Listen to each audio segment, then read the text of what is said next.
Hi, everybody. Welcome back to Capital to the Coast BNI. My name is Mike Manning. Each week, we bring you a local small business success story from one of our 37 chapters in the Triangle and Coastal regions.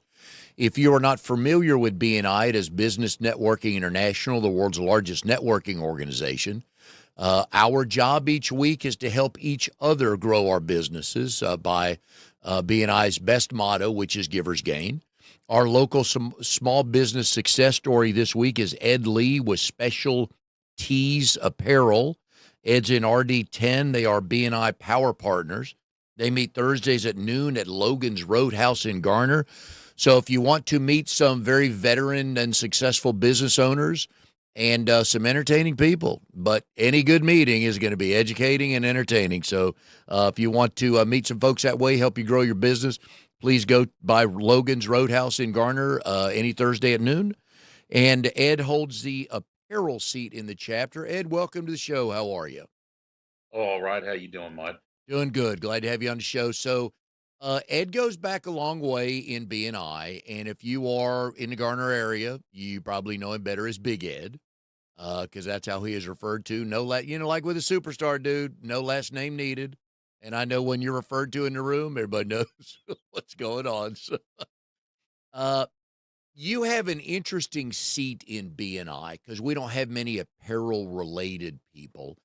And I've always thought that many business owners, I don't want to say they get it wrong, but I just don't think they take advantage of what you can provide them to help them get their brand and message out there. Yeah, that's right. I mean, a lot of times they just don't quite understand, among one thing, the many different things you can use and how you can use them. Yeah, because we think whenever, in my mind, when I talk to people, I think whenever we think of, oh, I can put my logo on something, we go to a t shirt or a pen. And Yeah. there's way more than that. I know you have some really good conversations with clients that need different things. Yeah, I'd say some of the neatest things I've done recently are eyeglass cleaners for Oh, cloths. love those. Yep. Yeah, I did some for another BNI chapter, and I also did some Carhartt backpack coolers.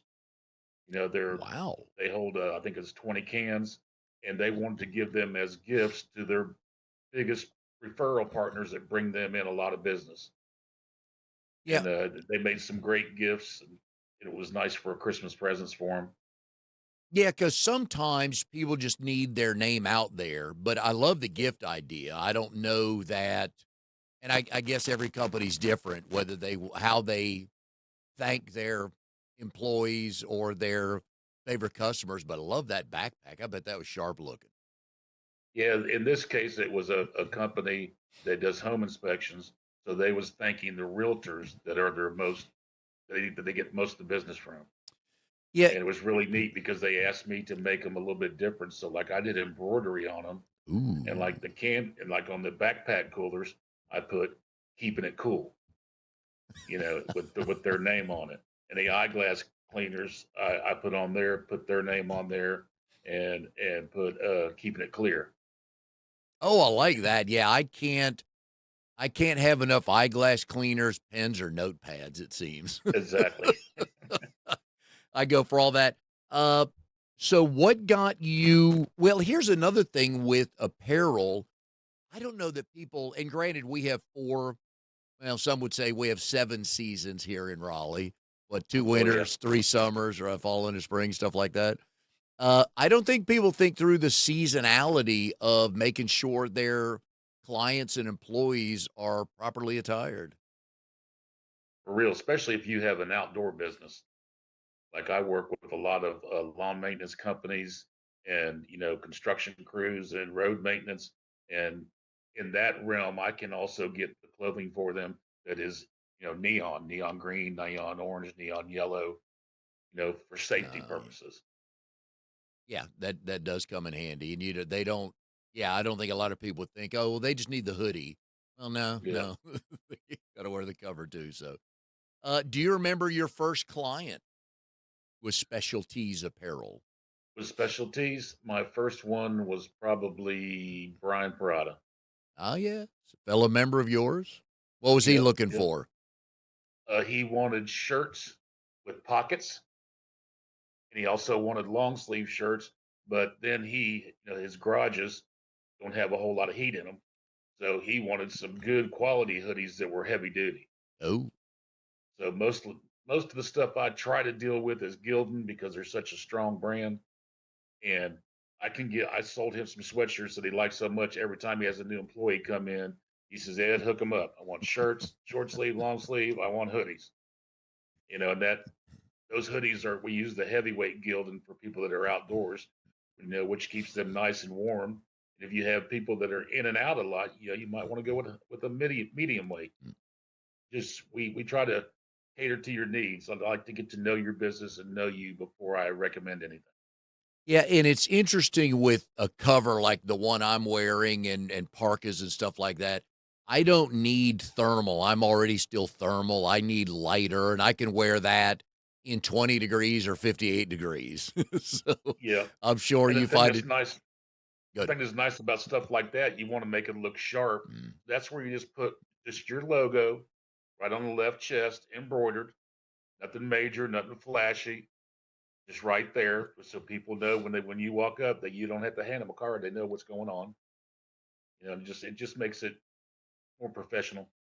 The pocket thing is always interesting because I've never been a pocket guy on a golf shirt or anything.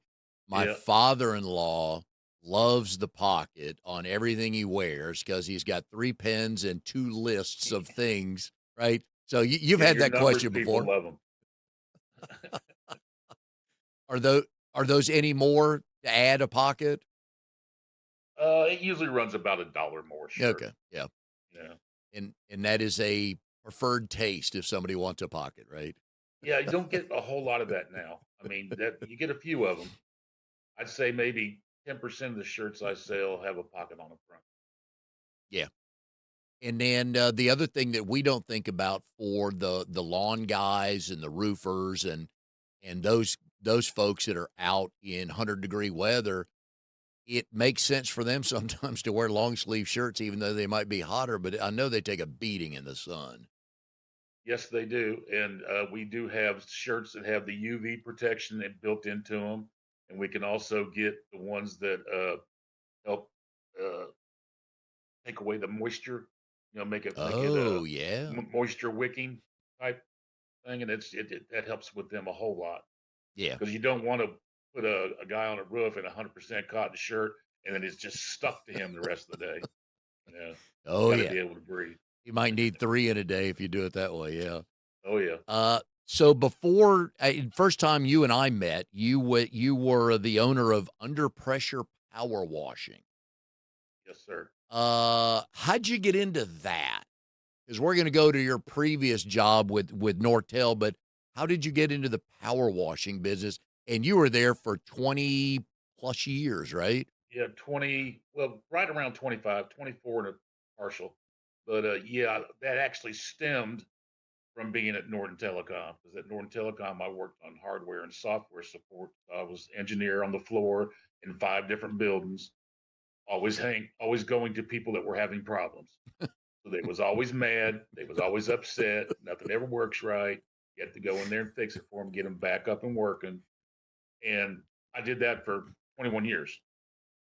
So when I left there, I had told myself I was going to do something for people that made them happy. Mm. And the first thing I thought of was when I rented a power washer and washed my house and how happy it made my wife. And I was like, I think that's something there. You go there, you improve what they're looking at, and you make them happy. Yeah. And I just took off with that. And I did it for about a year with $6,000 in phone books, mailer ads, handing out flyers, the whole 9 yards. And after the end of about 18 months, I was wondering if I had made a huge mistake. And then I ran into April Tanzer, who was working with Bill when Bill was was still running Team Nimbus and he had all that other Bill stuff going on. Davis, yeah, a And former Bill guest of Davis, the show. Yep. yep. And they brought me into BNI, told me to take a look at it. They was trying to build a group, like we always say at BNI people. I went in and drank the Kool-Aid, and I've been there ever since. I didn't know you went that far back with Bill. Good Oh yeah, I dude. used to do the Yeah. job that you do and the job that Tony does. Mhm. I used to do that for Bill Oh, way back nice. when. Okay. Yeah, I Yep. used to start up chapters. I had like 5 or 6 chapters. He kept me on this side of town most of the time. I had one in Wake Forest, but the rest of them were in Fuquay and in Garner. And Yeah, I always, when I would work with Bill and go to his Team Nimbus training and stuff, I would always call him my BS detector because I could not get anything past that man. If he knew no, if I you didn't can't. believe it, I couldn't get it past. Yeah, he's pretty special. I've taken a lot of his classes too. I mean, Oh, that's yeah. a very very smart man. Well, but I like the way he teaches or builds relationships because he'll hear us say something and he'll just kind of look at us and go, "Are you sure?"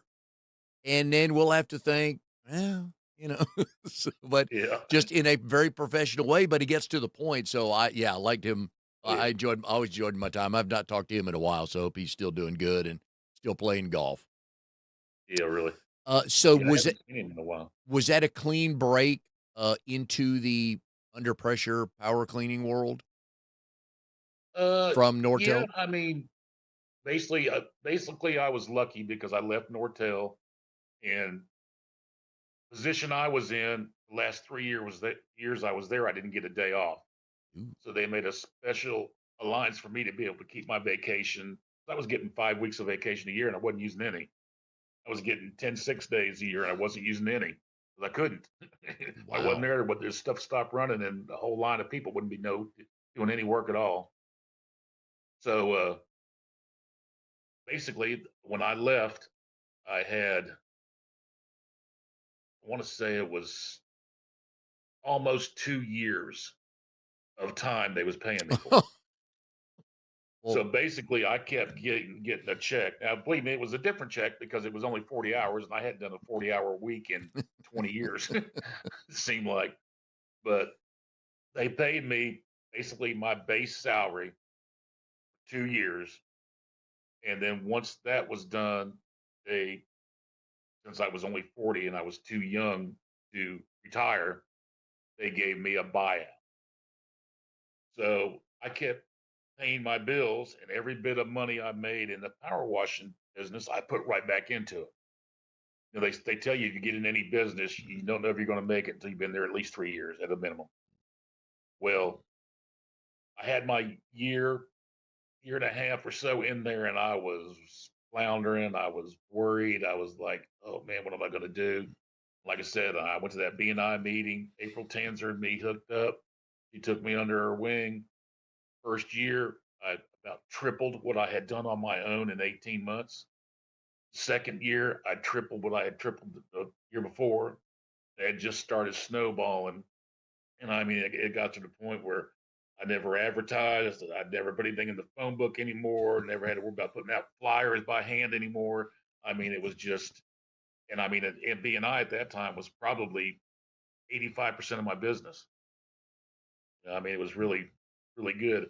And the people I met through BNI from people I got referred to in BNI just kept, getting bigger and bigger. And I mean, 15 years in, I had people that I had knew in BNI 12 years ago that wasn't even in the business anymore, didn't live in this area, and they're referring people around here to me. wow. I mean, it was great. Like they say, the cure for the common cold call. But I'll tell you what, I never had to do cold calling anymore. And that made me happier than anything. Yeah, there you go. Was it your message or they just had no one like you to clean for them, and once they found you, they were never gonna let you go? Well, that's kind of what it was. It wasn't my message. It was the way I did things and the way I thought of things. And even to this day, I think I'm probably the only one out there that did it like I did. When I was power washing, I give you a price for your house. That included the outside of your gutters, your house, your foundation, your front porch, your front steps, your front railing. I also washed the outside of your trash cans. I washed any outdoor furniture. I washed your septic system lids. I washed your mailbox. If you had a bird pole in your yard with a bird house on top of it, I would wash that. anything that was painted that was not like an extra, like a deck or an extra garage or, a play set or something like that. I included that at no extra charge. And Wow. the whole time I did my business, I never charged more than 10 cents a square foot for house. Even when gas got tight and everything, I just like, okay, well, I got to do an extra job every day to pay for that. And Impressive. yeah, it just got to the point where, I'd have people call up and say they really needed to get in. And I'm like, man, I'm like 6 weeks out. They said, well, this is for so and so. And I said, well, I can come by on a late Saturday afternoon if you already have everything out of the way so I can get in and out of there. And then I always bend over backwards try to help my customers. You Did know, did and you to this day, I have people call me and go, "Man, there never anybody like you. So we can't get nothing even close to the way you used to do it." Which always did makes you feel good. did you work yourself into a no vacation, no sick day job there too? Well, no, I always took. Thank goodness, our anniversary is November 1st. I always took my wife to the beach in Kitty Hawk. That's where we really love. We go for a week to 10 days every November 1st, and that was my only time I did not work during the year. Okay. Yeah, I mean, I was doing daytime, doing nighttime. I had auto bill contracts, and I had Sam's Club contracts. All these different places you had to go out late at night and wash. And if I had things to wash that day, I'd just go home and take a nap and eat dinner, and then I'd go back out and work, and I'd get up in the morning, and go back to work anyway. I mean, So it was once you just joined BNI and things started progressing, how long did it take you to hire somebody? uh, probably I pretty much like to doing most of the things myself. But I'd say the last 8, 10 years, I hired helpers where they could, pull hose and set up stuff. And, while I'm talking to customers and making sure exactly what they want and everything, they could get everything all set up for me. And then if I was needing parts as I was going, they'd go to get the tools and the parts and bring them to me, and I'd fix it and keep going. But if I was doing concrete now, I'd turn them all loose on that sometimes. We had a surface cleaner, you just walked it like a lawnmower, so anybody could handle that. But I just didn't want anybody blowing seams in windows or blowing water underneath a door or something. You tell people and tell people and tell people, but unless they really do it, they don't understand it. Yeah. Now, we always talk about, at least when I do the training, I just beg people not to say anyone or everyone because Yep. we may not think of anyone. As the business did grow, and even with specialties today, how did you start identifying a couple of your ideal clients? Well, I think from me being in the power washing industry, I knew right off the bat there's special needs for people working outside. And the fact that I had already been in BNI for so many years, I mean, it was like second nature. I know that if I'm by a doctor's office or somewhere like that, I need to go in there and talk about scrubs and maybe face mask, and maybe certain kinds of shoes that they might want to try to get into, that type of thing. And if I'm, you know, with a business that's outside, you know, are your guys ready for the season that's coming? Like I say, the UV protection in the Mm. shirts and the different things like that. And if they're riding lawnmowers and all that kind of stuff, instead of a baseball cap, you want a flat floppy hat that gives you more, sun protection all the way around. I mean, the apparel that I get in several different places, I can handle about anything. I can give you a tracksuit for going out and jogging and running with your name on it if that's what you want. I mean, I can handle just about anything you can think of. Matter of fact, I have a window company that I'm going to talk to tomorrow that wants uniforms for all their guys. So they want certain color boots with the booties that they can pull on them. Mhm. They want pants. They want shirts. They want the little patches with their name on the front, the person's name, and then their logo on the back, and maybe some hats. And that's just what we do. Yeah, any way I can think to help. I mean, I've got one guy, a friend of mine, that just bought a local bar, and he wanted a lot of stuff for the bikers to wear. So I started, with okay, well, you need t-shirts, you need tank tops, you need sleeveless, you need long sleeve, you need sweatshirts, you need hoodies. I said, you're going to need beanies, you probably need ball caps. You're going to want beer huggers.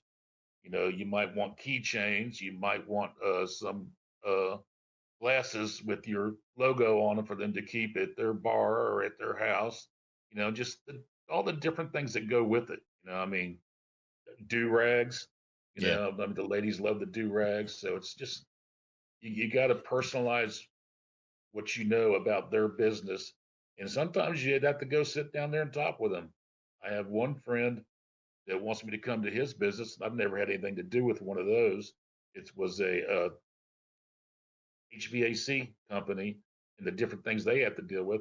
And I told him, I said, man, I just like to come over there and hang out for a couple of days, a few hours a day, just to see exactly what you all are doing. I understand the outside part, but what do you do when you have to go inside somebody's home and you're putting in thermostats or you're pulling wires through a wall, all that kind of thing. There's just different things you need to know to be able to help them. So did you, when you left Nortel to start Under Pressure, what I always like to see what people brought from other jobs, processes, mindset, or whatever. So what'd you bring from there to Under Pressure? Well, the thoroughness of cleaning things the right way. When I was in uh, Nortel, my boss was having a problem keeping uptime on equipment. And we started trying to figure out ways of doing PMs, Mm. like the mechanical side was easy for those guys because they go in, they put oil on this and oil on that, and they, take out their biker and make sure things, not worn down, all that kind of stuff. For the electronic side where I was at, it was totally different. You know, that was, okay, well, things heat up and then cool down and heat up and cool down. You got to make sure boards are seated. You got to make different things. So I told him, let me do an experiment. I said, we had these pterodines. They was $1.2 million a piece. We had 26 of them. I said, let me start an experiment. I said, I'll go on third shift and make a PM crew. I said, I'd like to have two guys with me to start with to see what we can do. I said, and we'll take 13 of the machines and we'll track all 26. We'll take 13 of the machines and let me clean them the way I think they need to be cleaned. And let's track our uptime.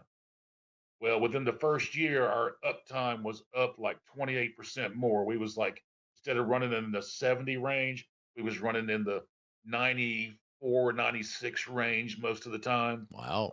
And to him, that was just unbelievable.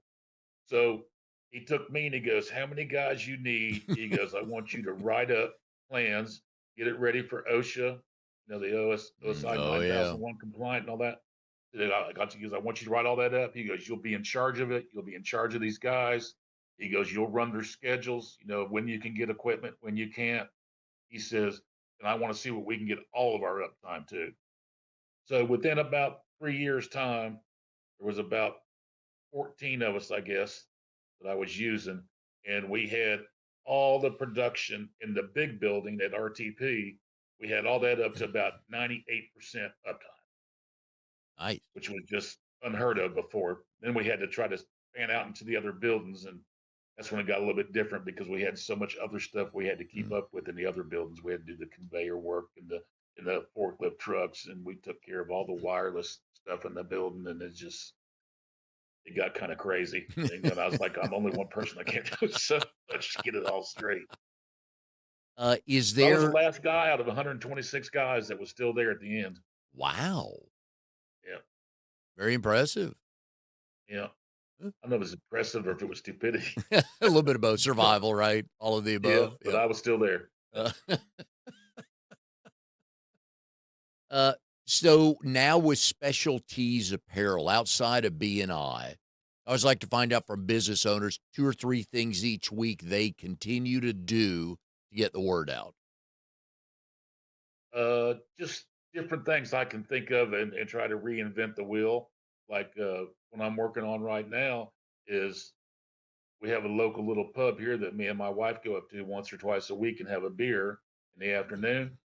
And I got to noticing that they're always running out of coasters, always running out of coasters. I got to thinking about it. I said, I know probably 15 or 20 different restaurant bar owners.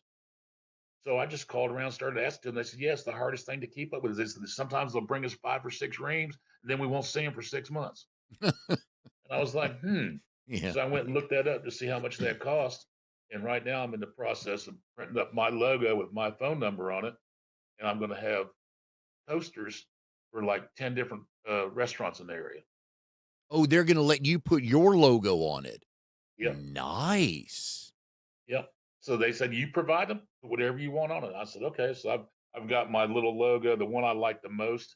It's hard to print because there's so many colors, but it looks like a version of me in a hammock with a drink with a little cocktail flag in it. You see the ocean behind it, everything, There and you it go. says Specialties Apparel across the top. Very I nice. figure I'm going to put that with my phone number on it and then just have it out there. I mean, people can look at it and go, "Oh man, Yep. yeah, I can get somebody to take the thing and put it right in their pocket."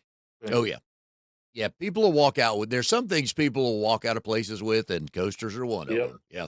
Yep. Uh, Especially like this because it seems like a beach thing. You know what I yes. mean? I made it to where it looks like a beach thing, and when people at the beach, they go crazy picking up stuff like that. So I'm just hoping to kind of, oh man, that's kind of neat. I need a couple of these for the house. Yep. Yeah, because You know, sometimes a napkin just won't work for a coaster, will it? no, had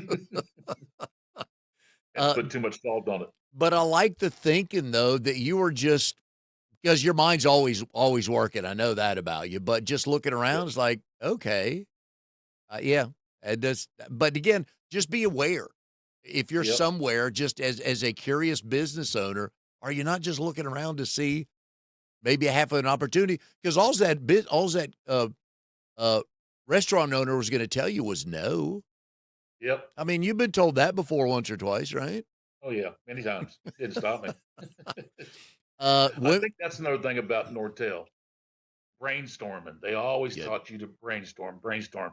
So every idea up there that you have, let it stick to the wall and then look at them and take the ones that don't make any sense away. yep, And then what you have left, develop, work on, tune it in until it works the way you want it. I like it. I like it. When was the last time you did cold calling for any business? Probably 2001. Nice. Yeah, I don't like nothing about cold calling. No. Even when I was doing power washing, Yeah. people used to laugh at me because you know how salespeople are. Mm, You sell, you sell, you sell, you sell, you sell yep. until they tell you no. Well, I was just the opposite. I didn't like it when people did that to me. So I worked up your estimate. I emailed it to you. I sent you a text that said, "Hey, sent over your estimate." I said, "If you don't see it, please check your spam. If you don't see it there, call me back." And I said, "I will hand deliver you." That's the last time they heard from me. I had people say, "Man, ah, man, I got an estimate from you 6 months ago, man." He goes, "It just went to the side." He goes, "I just didn't think about it." He goes, "You should have called me." I'm like, dude, I said, "I'm not a high pressure Yeah. salesperson." I said, "There's way too much work out there. I don't need to be chasing somebody trying to make them do something." I said, "If you want it done, you'll call me. When you call me, you'll get my best." Yeah, So, and that's, though, an interesting thing to pass on to newer business owners or anybody trying to grow a book of business is yep, where's that push point where, "Okay, I've said enough." exactly. Yeah, Exactly. I'm with you. I'll remind you, but I'm not gonna keep knocking on your door. "You need to buy this." Yep. You'll know. I don't buy anything on my front porch other than Girl Scout cookies. I don't buy anything on my front porch. So leave me Uh, something, but I'm not buying right here. Let me think it through. But yeah, I, and if you tell me I have to buy it right now, then it's something I don't need. yep, yep, yep. I'm with you on that. All right. So we've talked about your wife, Leslie. So one of my favorite times of the show here is asking my married guests, how did you and Leslie meet? And do you both tell the story the same way? Well, we met in the neighborhood where I had moved to. She hung out with some of her friends there, and we'd run into each other 2 or 3 times there, but never really paid any attention. I mean, no, I was young, I was wide open, running the roads all the time. If I wasn't on the Harley, I was in a 4-wheel drive truck sitting up in there, and she just thought I was kind of wild, I think. But then my best friend's girlfriend became her best friend, and they were hanging out. And I came home one day, and they came over and said, "Hey, why don't you come on over here and talk to us, man? We haven't seen you in a while." And I'm like, "Okay." And I went over there, and she was sitting there. We got to talking, got to talking, got to talking. Next thing I know, it's 10 hours later. This was a Sunday. I worked third shift. I have to be be leaving in about an hour to go to work, and I haven't even slept. And I just kind of looked at my buddy's girlfriend. I said, "Why don't you find out what she's doing tomorrow? Tell her I'd like to cook her dinner." She goes, "Oh, okay." And she texted me later and said, "Hey, she said she'd come eat dinner. What time do you want her to swing by?" And I said, "Just tell her anytime she's ready." I said, "I'll have dinner ready around 6." She said, "Okay." And she came and ate dinner, and we went out on a couple of dates. And I'd say probably 3 months later, we moved in together. And 10 months later, we got married. And that was 39 years ago, last November 1st. Very nice. All right. I like that. What did you cook for her? Oh, well, I was always a seafood cook when I was at the beach before Nortel. And I think we had shrimp that I did. I like to do them on the stovetop, and I'll peel everything back, tails and everything, and I put them in there, and then lightly do them with a garlic olive oil. And then when I take them out, I throw them in a Ziploc bag and throw in my oh, with age comes some timers. I'm with you. I have Old Bay. I put a Old Bay, sprinkle yep. of Old Bay and a sprinkle of garlic, and then I just shake them up real good. Mhm. Close the bag off, put everything else on the plate. I usually like to make some sriracha coleslaw when I'm doing the shrimp or the fish when we're making tacos, then have steamed tortillas and just kind of hooked it up like that. And she was like, she couldn't believe that something like that tasted so good. So here's another thing about it. When I went to meet her parents, it happened to be they was having a family reunion and everybody was coming down from the Real Peninsula of Michigan. And then there was a couple of them that lived right here in Fuquay. So me being part redneck that I am, I went and grabbed a pig cooker, threw it on the tailgate of my buddy's truck. He's got a honcho on 44s. We roll up into there with this pig cooker, and I'm throwing out cases of chicken and getting everything set up. And they're looking at me like, "Who is this man?" And then I cooked all my chickens and I had all my sides going, the boiled potatoes, the green beans, and all that stuff going on top of the grill. Cooked up a case and a half of chicken quarters. Uh, we got done with the thing, everything. They all come together. All her brothers come over and said, "Well, you know what?" Said, "You better not hurt her." But other than that, man, welcome to the family. How many of these parties you drove? Yeah, dancing and cooking, 2 skills most males should have, at least one of them, because Oh yeah, that yeah, always helps. and I was always a good dancer, and I always loved dancing. There you go, Yep. man. So did you know at the dinner this relationship was going somewhere, or did you know the day before during the 10-hour hanging out session? Well, I knew something was different because I never really spent that much time talking to a woman. It never kept my interest talking that long. If you know what I mean, it was just like I said. I was wide open running the roads. I was all about go, let's go. We're doing something. Let's don't. Let's whatever. Move on. But I mean, it was just something. I was like, man, I never met anybody like her in my life. There you go. Well, congrats on the yeah, my wife and I are coming up on 40 in July, so it's Oh, awesome. yeah, it's the best, man. I was talking with somebody the other day, a little bit younger than us, because you and I are the same age, a little bit younger than us. I told him I could not imagine he's single, and I said I could not imagine dating today. I would not Oh want no, any this part day of and that. time, Yep. no, No. I'm not about to nothing against websites, but I don't, I'm not gonna hang out on these dating sites or whatever, gray no. hair, gray R us or something like that. That seems more like meat marketer or I something know, than yeah. it does, you know, Yep. trying to find a relationship. And I have a hard enough time getting some people in BNI to put their real picture up there, not their one from 18 years ago. It's like I would not have recognized you if we met at Panera, and that was the only picture I had of you. So what was the best thing about going to Manio High School? It was small. My graduating class was 81 people. Jeez. Uh, very, very family clannish down there. When I first moved down there, because of my dad and them changing their last name when he was younger, they were all Lees now. His original father was a Daniels who owned a big part of Wanchese, and he pardoned it off into lots and gave the Daniels some, gave the Tillett some, gave the Midget some, gave the Twitties some for their families. He gave it the lots to the older people, and they were supposed to partition it out to their young ones. Okay. Well, I went down there. They was real clannish. Nobody was talking to me at school. It was just like, man, I said, I can't believe this. I know it's small, but I mean, come on.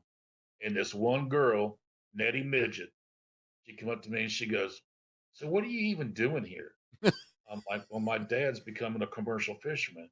She goes, "Yeah, but how do y'all even know about this place?" She goes, "We're just all family down here." I'm like, "Yeah, I know." And I said, "And most of you all have gotten a lot of stuff from my grandfather." She goes, "Who's your grandfather?" I said, "Captain George C. Daniels." She Uh, goes, "Captain Daniels? Really?" I'm like, "Yeah." She goes, "He gave all our families land." I said, "Yeah, I know." I said, "But tell you what, you wouldn't know it around here. Nobody even wants to talk to me." Well, nice. within 2 weeks, man, I had everybody and their brother was talking to me. So That's it was kind of funny, yeah. but yeah, I mean, I still go there for the class reunions. We take our trips down there. I call my buddy that owns a fish house there, and he always comes over and sees us while we're down there, and it's just really it's like hometown. Yep. I mean, it's just no matter how long you're gone, you can pull up somebody's yard and they'll invite you in the house. You go in there and sit down and start watching TV and talking like you've never been gone. How old were you when you moved there? I was 13, Right. So 14. then this will qualify for my question from small towns, which I grew up here, so I know nothing Yeah. of a small town. How many times did the story beat you home before you got home and your mom and Oh, dad just knew? about every time. Just about every time, That's what I hear. Yep. especially if it was bad. Yep. Yep. And if they're good parents, they're going to give you enough rope to hang yourself, right? Oh yeah, Yeah. Yeah. my That's good dad, my parenting. dad, my dad never put any limits on me. He said, "But you pay for what happened. Yep. You got to know that." Yep. He goes, "So if you decide to do something, you better make sure it was worth it." Good parenting. Yep. I like it. All right. So now it's time for the no overthinking round. Gonna give you a few Okay. questions, have a little fun, okay? All right. Snow or no snow? Which camp are You you would have in? asked me that 3 years ago. I would have said snow, snow, snow. Uh, Now that I've got so much arthritis, I say no snow. Yep. It No is snow. hard, especially with steps, yep. Yep. What is something people assume about your business that is totally wrong? That you're making tons of money off of what you do Yeah, because because I'm purposely doing mine different. What I'm doing is I only do it in BNI. I'm not putting up a website. I'm not putting up Facebook. I didn't want to do all that. I'm semi-retired. I wanted to treat it like that. I didn't want to end up working 40, 50, 60 hours a week, trying to keep it down around 20, trying. But yeah, I mean, I just like even with my church, everything I do at my church, I do at cost. And nice, some of it I just do it, pay for it, and give it to them. But nice. that's where I've been telling a lot of people I like churches because if it's not my church, I'd probably mark it at 5%. That's mostly for getting it together and delivering it.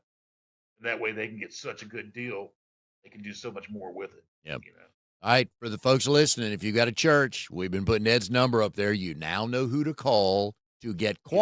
quality products at a really good price. So, Oh yeah. uh, if they make a movie about you and your life, who's going to play you? I would have said Jackie Gleason, but he's not around anymore. I appreciate that. I don't know how many people watch it are, but I appreciate that answer. Yes. Yeah. Well, most people probably don't even know who he is, Nope. but Nope. news stars, I don't even know. Uh, It could be somebody I, our age. That's fine. oh yeah. Okay. Yep. Is your email inbox organized or chaotic? Organized.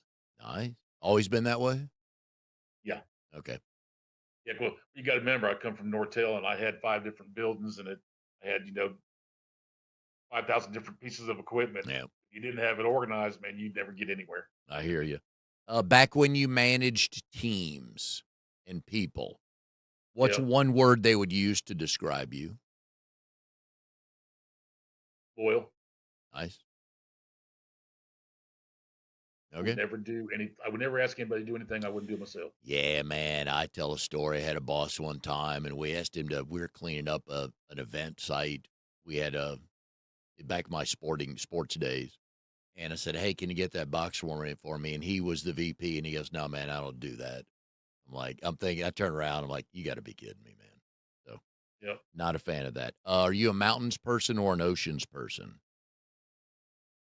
Ocean much more, yes, but I love the mountains too. But yes, definitely the ocean.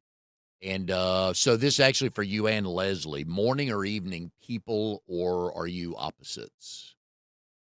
Uh, we used to be mourning a lot, but now that we're like in, well, she's been in retirement for about 8 years now. We take our mornings pretty easy. I mean, she gets up and does her Bible study and stuff. We don't eat breakfast till about 9:30, and then after that we get busy. And if we're out and about, we'd like to be off the road before dark, Yep, that type thing. I'm with you. For 2026 calendar year, what's the one thing you're most excited about for your business? Uh, just seeing how far I can take it. Because I mean, I'm looking at that. I'm hoping I can take it pretty far the way I'm doing it. But I am living on Social Security, so I can't make but so much money. So I'm Yep. hoping anything I make over that is going to go into my church. Oh, very So nice. you know, that Very way nice. I don't get in trouble and keep helping the Lord. There you go. I like it. For the folks watching today, Uh, if somebody wants to start a business, not necessarily a power washing or an apparel company, okay? They want to start a business. What if, through your experiences, what's one or two things they need to either keep in mind or have in place to get off to a good start? Well, they need to investigate it to make sure it's something that they know they want to do. That's the some of the biggest things I saw with people starting stuff was they didn't even realize what it was going to encompass, and then they wasn't in a position where they could really get it started, so they ended up losing everything. So I'd say it's learn the business that you're thinking about going into, find its ups and downs, find a few people that do it, and maybe talk to them, interview them, ask them what they would have done different when they started. I mean, people that are good out there that want to help people will talk to you about things like that. You'll find some people that tell you it's none of your business, but Yeah, I think all in all, a lot of people will like helping. I agree with you. I think most people, yeah, I think more people than not are they've got that scarcity mentality. It's like, well, why would I want to talk to one of my client my excuse me my competitors? I'm like, I think you're missing the point. Well, see, that's one thing where my mind works different. It was really funny in power washing. Everybody said, "Why are you talking with these power washers? Why are you working with these power washers?" I'm like, because they're not my competition. My only competition is myself. Yep, What I do or don't do or how hard I go after it. The only competition I have is myself. I said, there's nothing that they're going to do to me that's going to make me less of what I can do. And a lot of people didn't understand that, but I was like, no, competition is only what you limit yourself to. I'm with you. I'm with you. Do you have a recommendation for people for how much money they would have to have set aside to assume they're not going to make any money for a little bit on a brand new business? Well, I'd have to say you have to look at what your bills are, your overall bills, and then think about things like car breaking down or how old is your furnace, how old is your AC unit in your house, these type of things. And then at a minimum, you need to have three times that much just so you can start in your business because I can guarantee you for unless you have just a remarkable type of business, most businesses, you're not going to start showing enough profit to put anything in your pocket for at least 24 months to 36. Yep. I mean, that's Yep. because you got to buy all, no matter what profession you go into, you got to buy the tools, you got to buy the back end, you got to buy the insurance, you got to get your name registered, you got to get, you uh, SEO equipment and just all the different things you're going to need, credit card machines, just all little different things you don't think about when you're first starting up a business. Yeah, I'm with you. But I like the fact that you mentioned you got to kind of investigate what you're going into. So, like, oh, I love cutting grass. I'm going to do that. Have you priced Yeah. equipment, right? And you bought enough equipment. You know that comes at you fast, doesn't it? Oh yeah, real fast. Nice. All Especially right. when you blow a motor. Yeah. Oh, yeah. Yeah. So, anyways, One of Ed, the enjoyed having you on the show today, folks. We've been putting Ed's phone number on the screen here. So, if you need your house looking, or excuse me, if you need your business looking well, I can the, hook them up with I somebody. know you can. Yep. But if you need your business looking the best they can look, you now know who to call. And if your church is looking for stuff, you need to Be more call than Ed. glad to help them. You need to call Ed because that is one of his passions. Yep. And he knows what he's doing. And he knows people because you're going to have a follow up question. Oh, yeah, Ed, by the way, before you leave, do you know a so and so? And the answer is going to be yes. That's what type of guy Ed is. So please give him a call. Ed, good luck in 2026. Hope you get more time at the beach this year. I'm Oh yeah. assuming you guys will go a few times, right? Uh, I don't know. All Just right. depends on how things are going. Okay. Well, I hope they're going Yeah. good enough to get you there. So, anyways, Oh yeah. we've had a good time on the show with you today, and we'll Oh, see I enjoyed it. everybody. We'll see everybody next time on Capital to the Coast BNI.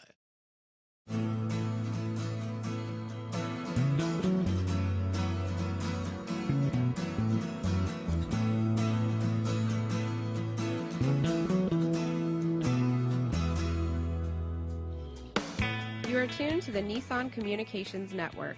If you tuned in too late, you can always watch each program in its entirety or download an MP3 audio file of it in the archives section at nissancommunications.com. Don't forget to subscribe to our YouTube channel, follow us on Twitter, and like us on Facebook. Sponsored by StreamingGear.com and DeltaForce.net.